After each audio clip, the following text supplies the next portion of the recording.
Então, quando o assunto é dividendos, eu vejo muitas pessoas com uma dificuldade mesmo de montar uma carteira de dividendos.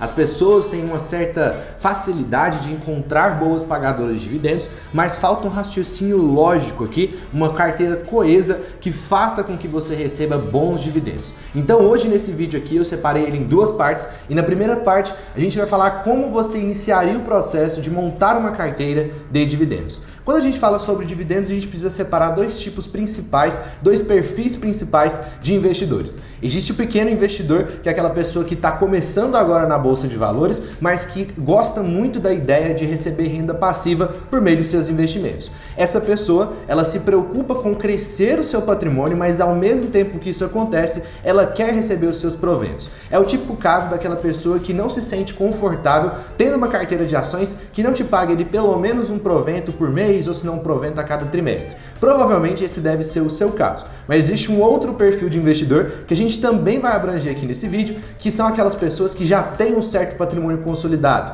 Você que já está no auge aí dos seus 30, 40 anos, já tem um patrimônio, ou se não que ficou rico de um dia para a noite, recebeu ali uma herança, ou se não ganhou na Mega Sena. De alguma forma, você chegou no estágio que percebeu que tem dinheiro e ainda não investe em ações. Então você quer montar uma carteira para poder receber renda passiva. Todos esses perfis são válidos e quando o assunto é dividendos, não existe certo ou errado. E no vídeo de hoje eu separei aqui uma montagem estratégica de carteira para você, sendo você o perfil 1 ou o perfil 2. O perfil 1 então seria uma pessoa que já tem um patrimônio e essa carteira precisaria ser mais sólida, consolidada e diversificada e além disso ser menos arriscada. Por quê? O principal foco dessa carteira não é crescimento, e sim receber bons dividendos. Já o perfil número 2 seria uma pessoa que quer ter uma expansão no seu patrimônio, mas que mesmo assim tenha vontade de receber proventos. Então vamos passar para a montagem de carteira que você já vai entender. Lembrando sempre que isso aqui não é recomendação de compra e se esse vídeo aqui te ajudar de alguma forma, se inscreva no canal que na parte 2 a gente vai montar uma carteira com as ações e os ativos específicos sobre ela. Mas aqui eu preciso te apresentar a estrutura da carteira para depois amanhã a gente falar sobre os ativos que vão compor ela. Então vamos passar para a carteira. Então a primeira carteira, como você consegue ver, está disposta da seguinte forma: 10% em ETFs americanos, que são Exchange Traded Funds. Para você que não sabe o que são ETFs, é como se você comprasse um fundo na forma de uma ação. E aí você, em vez de comprar várias cotas com cota mínima do fundo e tudo mais, você pode comprar uma ação. Então é como se com uma ação você comprasse um bloco inteiro de ações. Então os ETFs americanos, a principal vantagem deles é que eles pagam dividendos em dólar. E essa é uma projeção muito conservadora em ETFs. Eu até aumentaria mais dependendo do seu perfil que já vive de renda. Se você quiser um pouco mais de risco, você pode sim aumentar um pouco mais a sua exposição em ETFs americanos. 30% agora, uma porcentagem muito relevante, são em fundos imobiliários, investimentos nacionais, que são como se fosse ali uma espécie de investimento que vai te pagar aluguel mensalmente. Lembrando aqui que os fundos imobiliários têm a obrigação de distribuir 95% do seu lucro líquido na forma de dividendos aos seus cotistas. Então 30% de exposição em fundos imobiliários vai te garantir ali uma renda mensal muito interessante para você viver de renda. Você pode principalmente focar aqui em fundos de tijolos,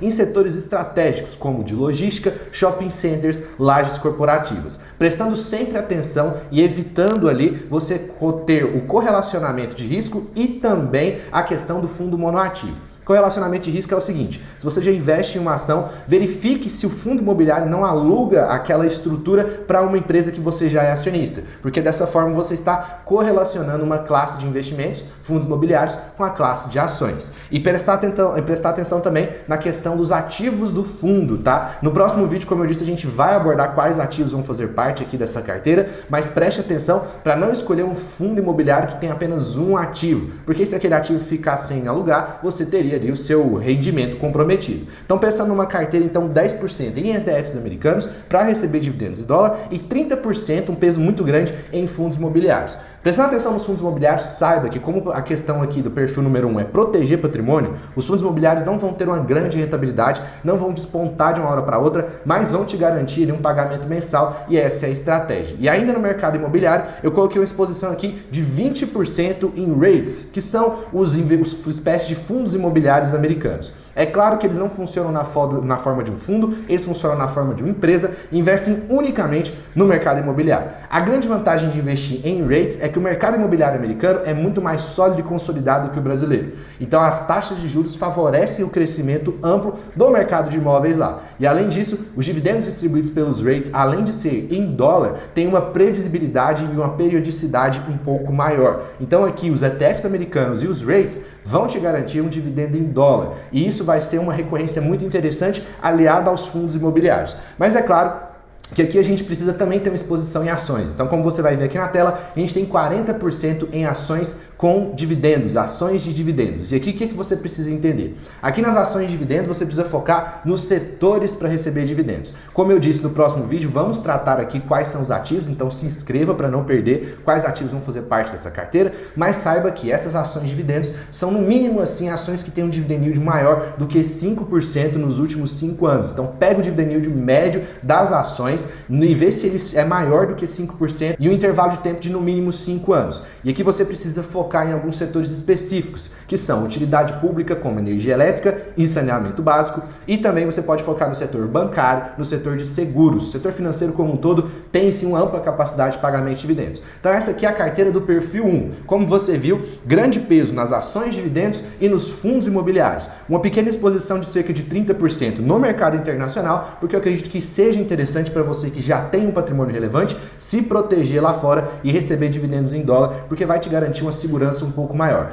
Veja que aqui a gente não investiu em criptos, não investiu em nada que seja para crescimento, não investiu em small caps, nada de crescimento. Aqui o foco é rentabilidade em forma de dividendos. Então vamos passar para o perfil número 2, que eu acredito que seja o seu caso, que é uma pessoa ali que está começando uma carteira de investimentos, faz um aporte mensal, mas que não quer abrir mão de receber bons dividendos no período aí que você está acumulando patrimônio. Então como seria uma carteira, o seu caso aí, que quer crescer patrimônio ao mesmo tempo que recebe dividendos? Então aqui na tela você vai conseguir ver o perfil número 2. Note aqui que existem algumas diferenças gigantescas, principalmente no peso dos fundos imobiliários, cara. Aqui a gente reduziu em 10% a exposição em fundos imobiliários e eu já vou te explicar o racional por trás da montagem dessa carteira. O que acontece? Imóveis são mais fáceis de serem precificados. Então no perfil número 1 a gente já tinha uma carteira mais consolidada, já tinha um patrimônio mais consolidado, então a preocupação com o crescimento não era tanta. Você quer receber dividendos e é por isso que os fundos imobiliários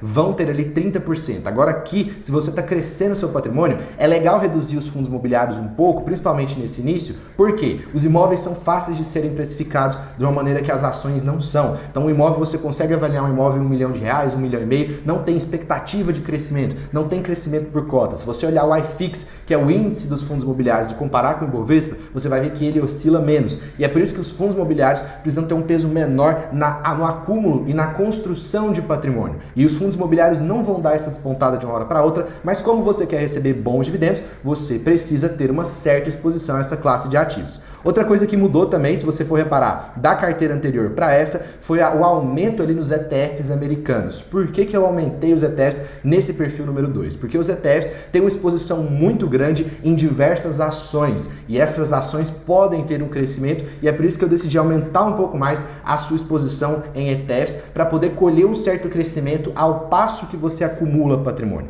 Essa que é a grande sacada dessa carteira aqui. Diminuir o peso dos fundos imobiliários, aumentando os ETFs americanos, você vai conseguir ali ter uma certa rentabilidade acima de quem tem um perfil mais conservador. Então você vai conseguir construir o seu patrimônio ao passo que você cresce ele e também recebe bons proventos. Aqui nos ETFs americanos, se eu fosse você, procuraria ali por setores específicos. Tem um link aqui embaixo que é o etf.com. Você pode fazer uma busca setorial nesses ETFs e buscar ali quais são os ETFs que pagam mais dividendos. Existem alguns ETFs americanos, como o que acompanha o índice dos Dividends Aristocrats ali, né, que são as maiores pagadoras de dividendos do S&P 500. Você pode focar nisso e essas empresas, além de ter um certo crescimento, elas aumentam ali a sua recompra de ações. Eu posso trazer um vídeo sobre isso se você tiver interesse, e com isso você aumenta a sua participação na empresa e recebe bons dividendos. Lembrando, lá fora os dividendos são tributados, então não é muito fácil assim você achar uma grande pagadora de dividendos. É claro que existem grandes empresas que pagam bons dividendos lá na economia americana, mas o foco do ETF aqui, ETFs americanos, no crescimento, na construção de patrimônio, é, além da rentabilidade, receber dividendos em dólar.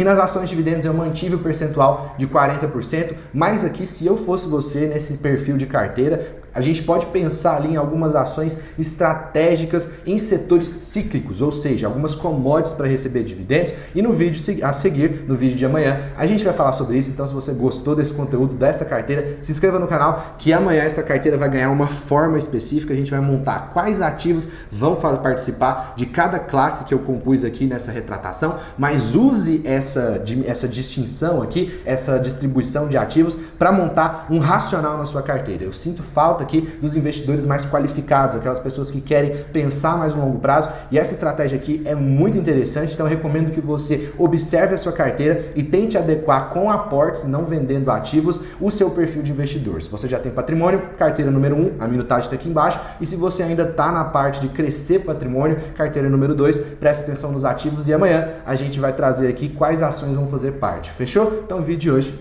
vai ficando por aqui.